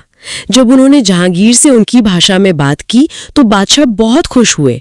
उन्होंने हॉकिंस को 400 का मनसब और इंग्लिश खान की उपाधि भी दी। लेकिन व्यापार करने का शाही फरमान नहीं दिया। ये दिलचस्प है। जबकि सर टॉमस रो, जो 1615 में आए, एक शाही राजदूत की तरह, वो कामयाब रहे। इससे मुगल दरबार के काम करने का तरीका पता चलता है। वो व्यक्तिगत संबंधों को महत्व देते थे, लेकिन आखिर में राजकीय प्रोटोकॉल ही काम आता था। तो रो ने खुद को एक शक्तिशाली राजा के दूत के तौर पर पेश किया। हाँ, उन्होंने धैर्य रखा, 3 साल तक दरबार के चक्कर लगाए। आखिरकार वो सूरत में अंग्रेजों को फैक्ट्री लगाने और व्यापार करने का फरमान हासिल करने में कामयाब रहे, जो भारत के भविष्य के लिए एक बहुत दुर्गामी घटना साबित हुई। बिल्कुल। जहांगीर की विरासत में राजनीति और युद्ध के अलावा कला का जिक्र सबसे पहले आता है। उनके समय को चित्रकला का स्वर्णकाल कहा जाता है। हाँ, और ये सिर्फ इसलिए नहीं कि बहुत सारी पेंटिंग्स बनी, बल्कि शायद इसलिए कि पेंटिंग का विषय ही बदल गया। मतलब? अकबर के समय में चित्रकला का जोर महाकाव्यों पर, लड़ाइयों पर, दरबारी शानो शौकत पर था। जहांगीर ने कलाकारों को प्रकृति की ओर मोड़ा। पक्षियों, फूलों, जानवरों के चित्र। जी। वो खुद कला के इतने बड़े पारखी थे कि अपनी आत्मकथा तुजू के जहांगीरी में लिखते हैं कि अगर एक ही तस्वीर को कई कलाकारों ने मिलकर बनाया हो तो वो बता सकते हैं कि किस कलाकार ने कौन सा हिस्सा बनाया है। ये तो कमाल है। उस्ताद मंसूर का नाम तो खास तौर पर पक्षियों के चित्र बनाने के लिए लिया जाता है। उस्ताद मंसूर उस दौर के एक तरह से वैज्ञानिक चित्रकार थे। वो सिर्फ खूबसूरती नहीं बनाते थे, वो सटीक विवरण दर्ज करते थे। जैसे साइबेरियन क्रेन या कोई खास फूल। हाँ, उनके चित्र आज भी जीव विज्ञानियों के लिए एक दस्तावेज है। जहांगीर में उन्हें नादिर उल अस यानी युग का आश्चर्य की उपाधि दी थी। और अबुल हसन को नादिरुज़्ज़मा यानी संसार का आश्चर्य की उपाधि मिली थी, जो व्यक्ति चित्र बनाने में माहिर थे। अच्छा, प्रशासन में भी उन्होंने एक दिलचस्प बदलाव किया था। 2 अस्पा एवं सिंह अस्पा प्रणाली। ये सुनने में बहुत तकनीकी लगता है। इसे ऐसे समझते हैं, मुगल साम्राज्य में मनसबदारी एक रैंकिंग प्रणाली थी।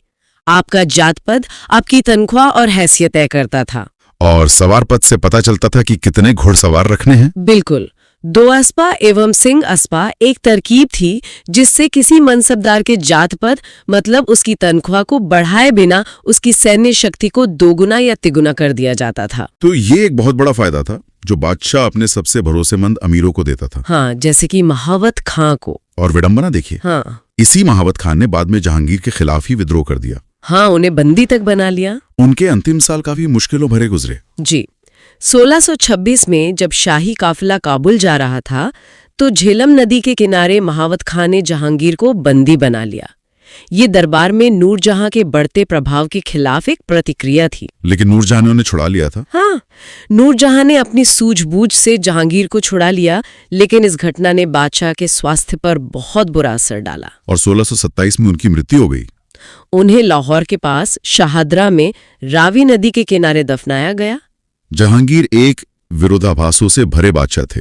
एक तरफ वो न्याय और कला के प्रेमी थे, तो दूसरी तरफ उनके शासन में क्रूर सजाएं भी दी गईं। वो प्रकृति से प्रेम करते थे, लेकिन शिकार के भी शौकीन थे। सही, उन्होंने अपनी आत्मकथा तुजुक ए जहांगीरी की शुरुआत तो की, लेकिन उसे पूरा नहीं कर पाए, जिसे बाद में मोतबिंद खान ने पूरा किया। तो शायद यही उनकी विरासत है। हाँ, एक अधूरा लेकिन खूबसूरत चित्र, जिसमें प्रतिभा और मानवीय कमजोरियां दोनों के रंग साफ दिखाई देते हैं।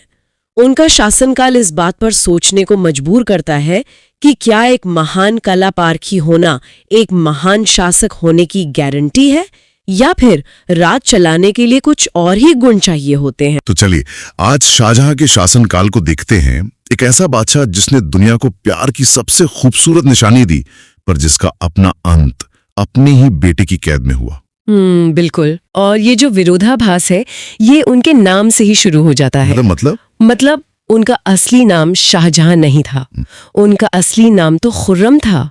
1592 में लाहौर में पैदा हुए और उनकी माँ वो मारवाड़ के राजा उदय सिंह की बेटी थीं, जगत गोसाई। ओ, तो मतलब वो आधे राजपूत थे। हाँ, कह सकते हैं। तो फिर ये खुर्रम से शाहजहां बनने का सफर कैसे शुरू हुआ? ये टाइटल कहाँ से मिला? ये टाइटल उन्हें अपने पिता जहांगीर से मिला था, और इसके पीछे एक बहुत बड़ी फौजी कामयाबी थी। अच्छा। हाँ, दक्षिण भारत में अहमदनगर के वजीर थे मलिक अंबर। वो मुगलों के लिए एक, आप कह सकते हैं, बहुत बड़ा सिरदर्द बने हुए थे। तो जब शहजादे खुर्रम ने उनके खिलाफ एक बड़ी जीत हासिल की, तो जहांगीर इतने खुश हुए कि उन्होंने खुर्रम को शाहजहां का खिताब दिया, जिसका मतलब है दुनिया का राजा।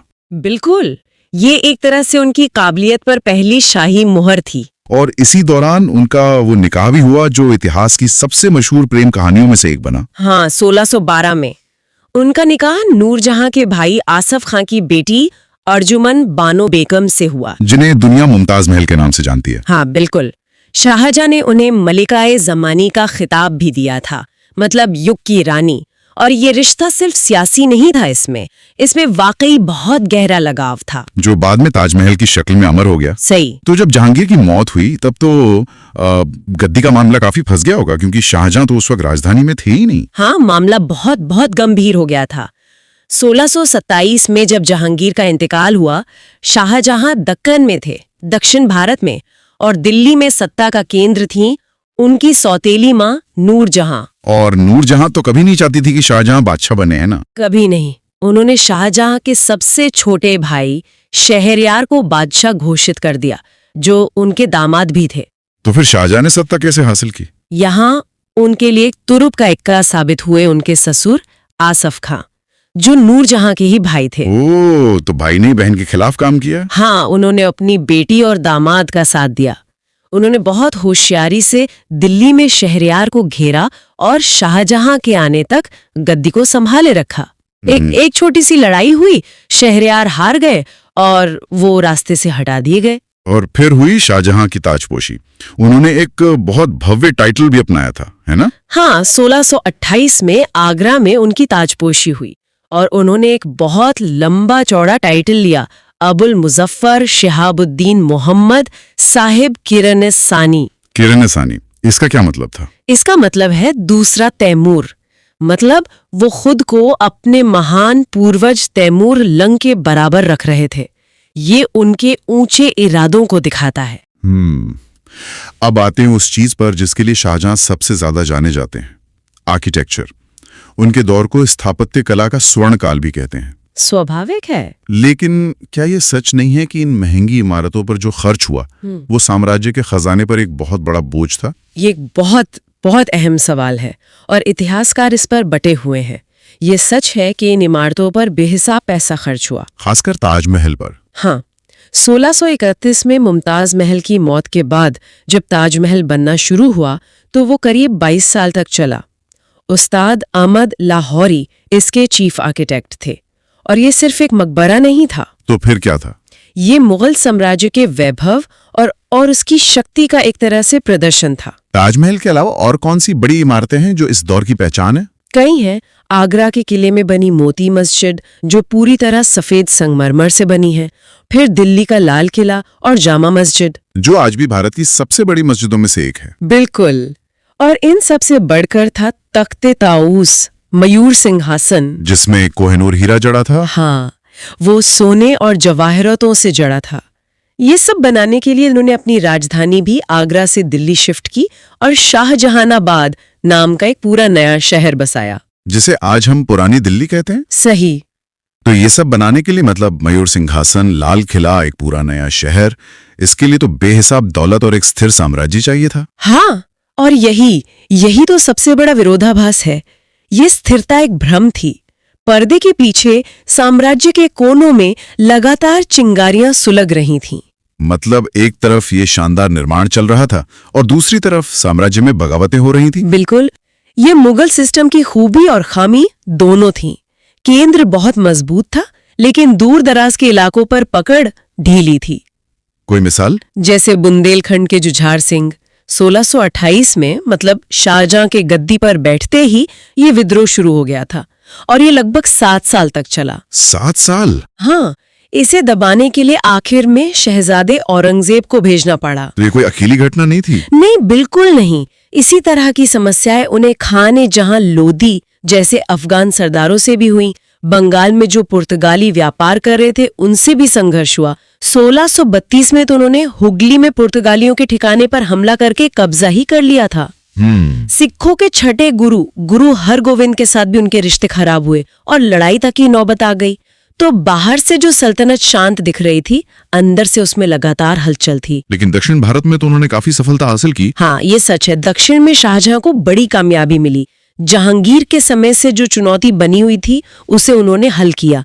1633 में उन्होंने अहमदनगर की सल्तनत को पूरी तरह खत्म करके मुगल साम्राज्य में मिला लिया। ये तो बहुत बड़ी जीत होगी।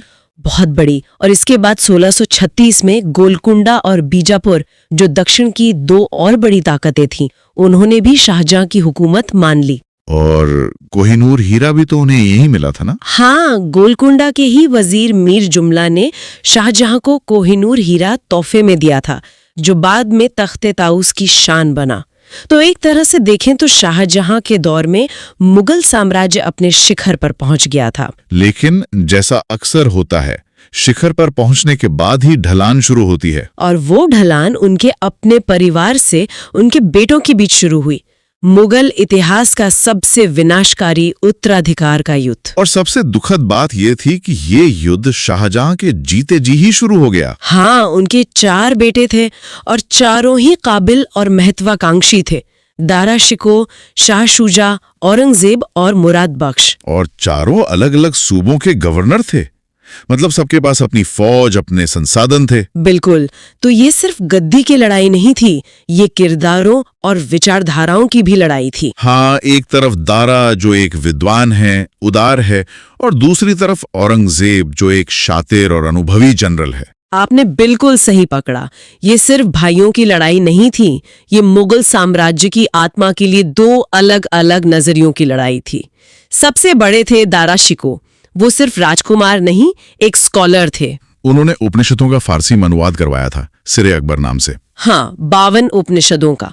और ये सिर्फ एक एकेडमिक काम नहीं था, ये एक राजनीतिक बयान था।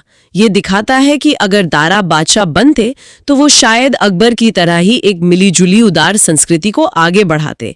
इतिहासकार लेन पूल ने तो उन्हें लघु अकबर यानी मिनिएचर अकबर भी कहा है। और औरंगजेब? वो इसका ठीक उल्टा थे। औरंगजेब कट्टर सुन्नी मुसलमान और एक बेहद काबिल मिलिट्री कमांडर थे। वो दक्कन के गवर्नर रहते हुए लड़ाइयों का लंबा अनुभव हासिल कर चुके थे। और बाकी 2 भाई? बंगाल में शाह शुजा थे और गुजरात में मुरादा बख्श। और तो और उनकी बेटियों ने भी इस लड़ाई में अपने अपने भाइयों का साथ दिया। जहां आरा ने दारा का, रोशन आरा ने औरंगजेब का। तो पूरा परिवार 2 हिस्सों में बंट चुका था। तो इस लड़ाई की शुरुआत कैसे हुई? 1657 में शाहजहां बहुत बीमार पड़े और अफवाह फैल गई कि उनकी मौत हो गई है। बस फिर क्या था? चारों भाइयों ने अपनी अपनी सेनाएं तैयार कर ली लड़ाइयों का एक सिलसिला शुरू हो गया। पहले शाही फौज ने बंगाल से आ रहे शाह सुजा को बहादुरगढ़ की लड़ाई में हराया, लेकिन असली टक्कर दारा और औरंगजेब के बीच होनी थी। धर्मट और सामूगढ़ की लड़ाइयां ये निर्णायक मानी जाती हैं। सामूगढ़ में ऐसा क्या हुआ कि दारा, जिसके पास पूरी शाही फौज थी, वो हार गया? सामूगढ़ एक क्लासिक उदाहरण है कि युद्ध सिर्फ संख्या से नहीं, रणनीति और धोखे से भी जीते जाते हैं। पहले अप्रैल 1658 में धर्मट में औरंगजेब और मुराद की मिलीजुली फौजों ने दारा की सेना को हराया। फिर जून 1658 में आगरा के पास सामूगढ़ में आखिरी मुकाबला हुआ और यहाँ औरंगजेब बेहतर जनरल साबित हुआ। बेहतर जनरल और ज्यादा शातिर भी। जब दारा अपने हाथी पर बैठकर जीत के करीब था तो एक अफवाह फैलाई गई कि वो मारा गया है। घबराहट में दारा हाथी से उतरकर घोड़े पर सवार हो गया और इसकी सेना ने जैसे ही अपने लीडर को हाथी पर नहीं देखा, उनमें भगदड़ मच गई। ये एक छोटी सी गलती थी, लेकिन इसने हिंदुस्तान का इतिहास बदल दिया। और इस जीत के बाद औरंगजेब ने फौरन सत्ता अपने हाथ में ले ली। हाँ, सामूगढ़ की जीत के फौरन बाद उसने आगरा पर कब्जा कर लिया और जुलाई 1658 में अपने पिता के होते हुए अपनी पहली ताजपोशी करवाई। और अपने पिता का क्या किया? उसने अपने बीमार पिता शाहजहां को बंदी बनाकर आगरा के किले में कैद कर दिया, जहां शाहजहां ने अपनी जिंदगी के आखिरी 8 साल अपनी बेटी जहां आरा की देखरेख में गुजारे। और बाकी भाइयों का? उन्हें तो नहीं छोड़ा होगा? किसी को नहीं। उसने मुराद के साथ एक चालाकी भरा गठबंधन किया था। जीत के बाद एक दावत में उसे बुलाया, कैद किया और बाद में मरवा दिया। शाह शुजा को खाजवान की लड़ाई में हराया। वो बर्मा की तरफ भागा और वहीं मारा गया। और दारा शिकोह? दारा शिकोह को पकड़कर बहुत अपमानित किया गया, दिल्ली की सड़कों पर घुमाया गया और फिर उसे मौत के घाट उतार दिया गया। तो जिस बादशाह ने इतनी शानदार इमारतें बनवाई, उसका अंत इतना भयानक हुआ? हाँ। उनकी शासनकाल की कुछ और नीतियां भी थी जो काफी चर्चित रही। हाँ, उन्होंने कुछ ऐसे फैसले लिए जो अकबर की उदार नीति से अलग थे। जैसे 1632 में उन्होंने साम्राज्य में नए बन रहे मंदिरों को तोड़ने का आदेश दिया। अच्छा। उन्होंने अकबर का शुरू किया हुआ इलाही कैलेंडर भी खत्म कर दिया और फिर से इस्लामी हिजरी कैलेंडर की शुरुआत की। दरबार के रीति रिवाजों में भी कुछ बदलाव किए थे, मैंने सुना है। हाँ, उन्होंने सिजदा की प्रथा खत्म कर दी, जिसमें बादशाह के सामने जमीन पर लेटकर सजदा करना पड़ता था। उसकी जगह चाहारे तस्लीम की परंपरा शुरू हुई, जो एक तरह का शाही सलाम था। तो कैद में ही उनकी मौत हुई? हाँ, आखिरकार जनवरी 1666 में आगरा के किले में कैद के दौरान ही शाहजहां का इंतकाल हो गया। उन्हें किसी शाही सम्मान के साथ नहीं, बल्कि चुपचाप ले जाकर ताजमहल में उनकी पत्नी मुमताज महल की कब्र के बगल में ही दफना दिया गया। तो शाहजहां की विरासत क्या है? एक तरफ ताजमहल जैसी मोहब्बत की निशानी और वास्तुकला का शिखर, दूसरी तरफ एक खूनी पारिवारिक संघर्ष और एक साम्राज्य जो अपनी चमक के बावजूद अंदर से खोखला हो रहा था। सोचने वाली बात यह है कि क्या बेमिसाल खूबसूरती रचने की कीमत हमेशा इतनी बड़ी होती है? तो चलिए अब औरंगजेब का शासनकाल देखते हैं। उसके शुरुआती जीवन के बारे में क्या जानकारी मिलती है? औरंगजेब का जन्म हुआ था 1618 में गुजरात के दोहद में। अच्छा, गुजरात में। हाँ, वो शाहजहां और मुमताज महल का बेटा था, लेकिन एक दिलचस्प बात यह है कि उसका बचपन काफी हद तक नूरजहां की देखरेख में बीता। और उसके विवाह के बारे में? 1637 में उसका विवाह हुआ फारस के शाही घराने की दिलरास बानो बेगम से। दिलरास बानो बेगम? जी, जिन्हें राबिया बीबी के नाम से भी जाना जाता है। और उनकी एक बेटी का नाम भी मिलता है, मेहरुन्निसा। अच्छा, और ये एक दिलचस्प बात है कि उसने 2 बार राज्याभिषेक करवाया था। हाँ, ये बिल्कुल सही है। और अपने राज्याभिषेक के समय उसने एक बहुत, कह सकते हैं, लंबी उपाधि धारण की। क्या थी वो उपाधि? अबुल मुजफ्फर मुहियुद्दीन मोहम्मद औरंगजेब बहादुर आलमगीर बादशाह गाजी। आलमगीर मतलब विश्व विजेता? बिल्कुल। उसे जिंदा पीर भी कहा जाता था। इसका क्या मतलब है? ये नाम उसे उसकी व्यक्तिगत चारित्रिक गुणों की वजह से मिला था। और वो अपनी बहन जहां आरा का भी बहुत सम्मान करता था, है ना? हाँ, बहुत ज्यादा। उसने जहां आरा को साहिबात उस जमाने की उपाधि दी थी। चलिए अब उसके राजनीतिक अभियानों पर आते हैं, खासकर दक्षिण में। उसकी रणनीति क्या थी? दक्षिण में नेतृत्व का एक पूरा क्रम था। पहले शाइस्ता खां को भेजा गया, हाँ। फिर जय सिंह, उसके बाद मुअज्जम बहादुर खां शाह आलम और अंत में औरंगजेब ने खुद ही कमान संभाली। तो बीजापुर के साथ संघर्ष कैसे शुरू हुआ? बीजापुर पर यह आरोप था कि उसने 1656 की संधि की शर्तों को पूरा नहीं किया। अच्छा, तो संधि का उल्लंघन हुआ। हाँ, इसीलिए जयसिंह के नेतृत्व में आक्रमण किया गया। वैसे जयसिंह ने ही शिवाजी के साथ 1665 में पुरंदर की मशहूर संधि भी की थी, जिसमें शिवाजी ने मुगलों की मदद करने का वादा किया था। बिल्कुल, उन्होंने मदद करने का आश्वासन दिया था। लेकिन ये अभियान सफल नहीं हुआ है ना? नहीं, 1666 तक ये पूरी तरह असफल हो गया था। पर क्यों? जयसिंह तो बहुत काबिल सेनापति थे। इसकी एक बहुत बड़ी वजह यह थी कि बीजापुर को लगातार गोलकुंडा और मराठों से मदद मिल रही थी।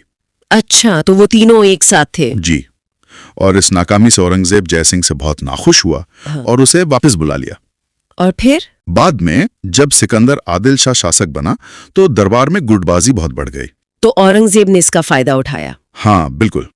इसका फायदा उठाकर 1686 में औरंगजेब ने खुद अभियान का नेतृत्व किया और बीजापुर को मुगल साम्राज्य में मिला लिया। और गोलकुंडा का क्या हुआ? गोलकुंडा को भी औरंगजेब ने ठीक 1 साल बाद 1687 में एक सैन्य अभियान के बाद अपने साम्राज्य में शामिल कर लिया। शिवाजी की मृत्यु के बाद मराठों के साथ उसकी नीति में क्या बदलाव आया? 1680 में शिवाजी की मृत्यु के बाद औरंगजेब ने बहुत ज्यादा आक्रामक नीति अपनाई। आक्रामक किस तरह से? उसने शिवाजी के बेटे शंभाजी की हत्या करवा दी। ओह, और 1689 में उनके बेटे साहू को गिरफ्तार कर लिया। तो मतलब उससे लगा कि मराठा शक्ति अब खत्म हो जाएगी। उसे बिल्कुल यही लगा था, लेकिन ये उसकी बहुत बड़ी भूल साबित हुई। उसके शासनकाल में कई बड़े विद्रोह भी हुए। चलिए इस पे बात करते हैं। हाँ, कई बहुत महत्वपूर्ण विद्रोह हुए। सबसे पहले जाट विद्रोह की बात करते हैं। जाटों का विद्रोह कई चरणों में हुआ। पहला विद्रोह तिलपत के जमींदार गोकुल के नेतृत्व में हुआ। और दूसरा विद्रोह राजाराम के नेतृत्व में हुआ, और उसने कुछ ऐसा किया जो बहुत ही चौंकाने वाला था। क्या किया था उसने? उसने सिकंदरा में अकबर के मकबरे को लूट लिया। अकबर के मकबरे को? हाँ, और इतिहासकार मनुची तो यहाँ तक लिखते हैं कि राजाराम ने अकबर की हड्डियों को कब्र से निकालकर जला दिया था। ये तो सिर्फ लूट नहीं थी, ये मुगल सत्ता पर सीधा हमला था। बिल्कुल, एक प्रतीकात्मक हमला। और इसके बाद तीसरा विद्रोह राजाराम के भतीजे चूड़ामन ने किया, और फिर आगे चलकर सूरजमल के नेतृत्व में जाटों ने भरतपुर नाम से एक स्वतंत्र राज्य की स्थापना की। और बुंदेला विद्रोह 1661 में चंपतराय बुंदेला ने विद्रोह किया था। बाद में उनके बेटे छत्रसाल ने इस संघर्ष को जारी रखा। और वो सफल हुए? हाँ, 1707 में औरंगजेब की मृत्यु के बाद छत्रसाल बुंदेलखंड के स्वतंत्र शासक बन गए। एक सतनामी विद्रोह का भी जिक्र आता है। हाँ, वो 1672 में हुआ था। वो एक सैनिक और एक किसान के बीच एक मामूली सी लड़ाई से शुरू हुआ था। अच्छा, बस एक मामूली झगड़ा? जी, लेकिन वो बढ़ गया, पर मुगलों ने उसे जल्दी ही दबा दिया। और सबसे बड़ा विद्रोह तो शायद राजपूतों का था। हाँ, वो मारवाड़ में शुरू हुआ 1678 में राजा जसवंत सिंह की मृत्यु के बाद। औरंगजेब ने मारवाड़ को सीधे केंद्रीय प्रशासन के अधीन कर लिया। और इसी का विरोध हुआ? बिल्कुल। इसके विरोध में दुर्गादास राठौर ने जसवंत सिंह के बेटे अजीत सिंह को शासक बनाने के लिए एक लंबा विद्रोह शुरू कर दिया। और यहाँ एक बात और ध्यान देने वाली है। इसी दौरान 1689 में औरंगजेब ने हिंदुओं पर फिर से जजिया कर लगा दिया था। हाँ, और इस एक कदम ने आग में घी डालने का काम किया। सिख विद्रोह का क्या कारण था? ये विद्रोह मूलतः धार्मिक कारणों से हुआ। 1675 में गुरु तेग बहादुर को जब प्राण दंड दिया गया, हाँ। उसके बाद ये भड़क उठा, और उनके बाद गुरु गोबिंद सिंह ने औरंगजेब की नीतियों का विरोध जारी रखा। तो इन सब का उसकी धार्मिक नीति और शासन पर क्या असर पड़ा? वो एक बहुत कट्टर शासक के रूप में जाना जाता है। वो एक कट्टर सुन्नी मुसलमान था, इसमें कोई शक नहीं, और उसने कुरान यानी शरीयत को अपने शासन का आधार बनाया। उसने क्या क्या बदलाव किए? कई बदलाव किए। सिक्कों पर कलमा खुदवाना बंद कर दिया, नवरोज का त्योहार, भांग की खेती, गाना बजाना भी। हाँ, दरबार में संगीत पर पाबंदी लगा दी। झरोखा दर्शन और तुलादान जैसी प्रथाओं पर भी प्रतिबंध लगा दिया। यहाँ एक विरोधाभास है। उसने दरबार में संगीत पर पाबंदी लगा दी, लेकिन कहा जाता है कि वो खुद वीणा बजाने में माहिर था। ये बिल्कुल सही है। ये उसकी शख्सियत का एक दिलचस्प पहलू है। उसकी धार्मिक नीति बहुत सख्त थी, है ना? मत ज्यादा। उसने 1665 में हिंदू मंदिरों को तोड़ने का आदेश दिया, जिनमें सोमनाथ मंदिर, बनारस का विश्वनाथ मंदिर और मथुरा का केशवराय मंदिर शामिल थे। उसका लक्ष्य क्या था इन सब के पीछे? उसका एक घोषित लक्ष्य दारुल हर्ब यानी काफिरों का देश को दारुल इस्लाम मतलब इस्लाम का देश में बदलना था। लेकिन यहाँ एक बहुत ही आश्चर्यजनक बात सामने आती है कि उसी के शासनकाल में मुगल सेना में सबसे ज्यादा हिंदू सेनापति थे। हाँ, और यही तथ्य उसके शासन की पूरी जटिलता को दर्शाता है। एक तरफ उसकी नीतियां थीं और दूसरी तरफ प्रशासनिक वास्तविकताएं। बिल्कुल। एक मिनट, ये बात तो पूरी कहानी ही बदल देती है। मतलब जिस बादशाह को हम हिंदुओं पर अत्याचार करने के लिए जानते हैं, उसी की सेना और प्रशासन सबसे ज्यादा हिंदुओं पर निर्भर था। आंकड़े यही बताते हैं। औरंगजेब के समय में मनसबदारों में हिंदुओं की संख्या लगभग 33% थी, जो अकबर से भी ज्यादा थी। तो फिर इसका क्या मतलब निकालें? क्या उसकी धार्मिक नीतियां सिर्फ दिखावा थी या साम्राज्य चलाने की मजबूरी? कह सकते हैं कि दोनों ही बातें थी। ये एक कुशल राजनेता का यथार्थवाद था। उसे दक्कन में मराठों को काबू में करने के लिए मराठा सरदारों की जरूरत थी। सही बात है। लेकिन साथ ही वो अपनी इस्लामी विचारधारा को भी सर्वोच्च बनाए रखना चाहता था। यही उसके 50 साल के शासन का सबसे जटिल सच है। वाकई। अच्छा, उसके बारे में कुछ और जानकारी? हाँ, जैसे फ्रांसीसी यात्री फ्रांसवा बर्नियर उसका चिकित्सक था। अच्छा, उसका डॉक्टर एक फ्रांसीसी था। जी, और उसके समय में मुगल साम्राज्य में सूबों की संख्या बढ़कर 20 हो गई थी, जो सबसे ज्यादा थी। और उसका अंत? औरंगजेब की मृत्यु 1707 को हुई और उसे खुल्दाबाद में दफनाया गया, जिसे अब रोजा कहा जाता है। तो आज हमने देखा मुगल साम्राज्य। उम्मीद है वीडियो आपको पसंद आया होगा। वीडियो अगर अच्छा लगा हो तो लाइक और शेयर करें। ऐसी ही और इंटरेस्टिंग वीडियोस देखने के लिए चैनल को सब्सक्राइब जरूर करें। जल्द मिलते हैं ऐसी ही एक और मास्टर वीडियो के साथ। नमस्कार।